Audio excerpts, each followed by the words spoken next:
Assalamualaikum warahmatullahi wabarakatuh. Perkenalkan saya untuk Waalaikumsalam. kelompok 6. Di sini kami akan menjelaskan apa itu web pentest. Pertama kita akan perkenalkan diri. Di sini ada saya Julius Nathaniel Site, ada Wildanan Fatan, ada Farhan Faijul Anwar, ada Imam Fali Ibnudar, dan ada Rifki Yogaswara. Pertama, pendahuluan. Brute force mengenali ancaman umum. Brute force adalah metode serangan cyber yang melibatkan percobaan login berulang dan sistematis untuk menebak kombinasi username dan password yang benar. Pada konteks DVWA, Damn Vulnerable Web Application dengan level medium, sistem belum dilengkapi dengan mekanisme pertahanan dasar, seperti rate limiting, yaitu pembatasan jumlah percobaan login dalam periode waktu tertentu. Ada juga account logout, yaitu penguncian akun setelah beberapa kali percobaan gagal. Yang terakhir ada captcha dinamis, tantangan verifikasi untuk membedakan pengguna manusia dari bot. Ketiadaan fitur-fitur ini menjadikan aplikasi web sangat rentan terhadap serangan otomatis dan manual. Selanjutnya ada metode pengujian dan hasil serangan brute force. Metode pengujian pertama yaitu akses menu brute force.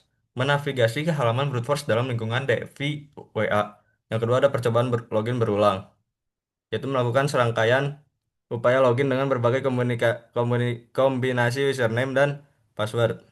Yang ketiga ada pengamatan respon sistem, yaitu menganalisis perilaku aplikasi terhadap setiap percobaan login yang dilakukan. Yang Dan juga ada dampak dan solusi dari brute force. Dampak serangannya itu pengambil alihan akun admin, yaitu penyerangan mendapatkan kontrol penuh atas akun administrator. Yang kedua ada kebocoran data, akses tidak sah, dapat menyebabkan pengungkapan informasi sensitif.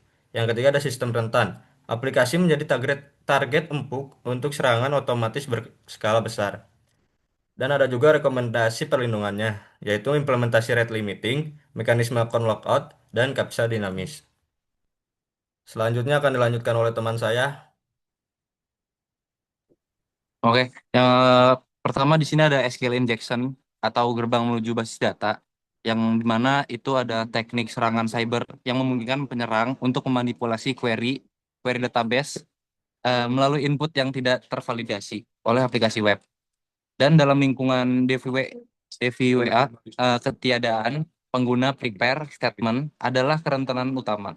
Ketika prepare statement tidak digunakan, aplikasi langsung menggabungkan input pengguna ke dalam query SQL sehingga penyerang dapat menghentikan kode SQL berbahaya untuk yang pertama ada mengambil data yang tidak seharusnya diakses, yang kedua ada memodifikasi atau menghapus data, yang ketiga, yang terakhir adalah bahkan mengontrol server database yang lainnya. Hal ini menjadikan SQL injection salah satu kerentanan web yang paling berbahaya dan perlu dilakukan tindak lanjut. Next.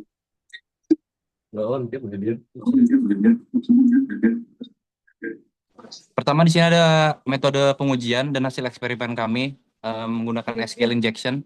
Pertama, hasil eksploitasinya ada mengungkapkan data sensitif. Data sensitif ini seperti username administrator dapat ditampilkan secara tidak sengaja melalui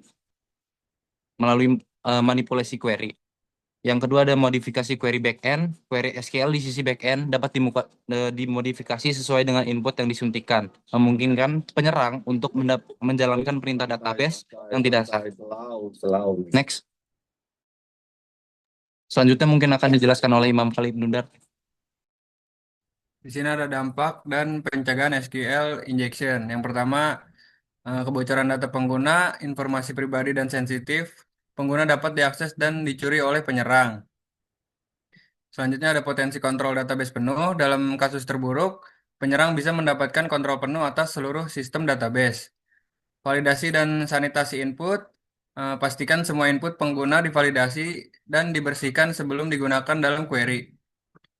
Ada eskalasi hak akses, penyerang dapat mendapatkan hak akses lebih tinggi, bahkan hak akses administrator ke database. Selanjutnya ada gunakan pre-parent statement, pisahkan kode SQL dari input pengguna untuk mencegah injeksi.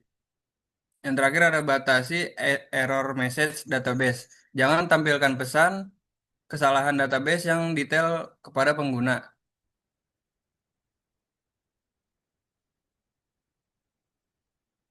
Selanjutnya akan dijelaskan oleh teman saya Farhan Faizul.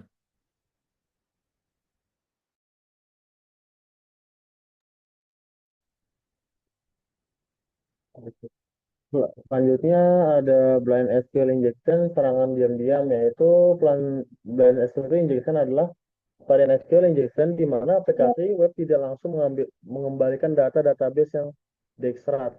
Sebaliknya, penyerang harus menyimpulkan struktur database dan kontennya berdasarkan respon Boolean true atau false, atau waktu respon time base yang diberikan oleh server. Di sini ada respon yang sama.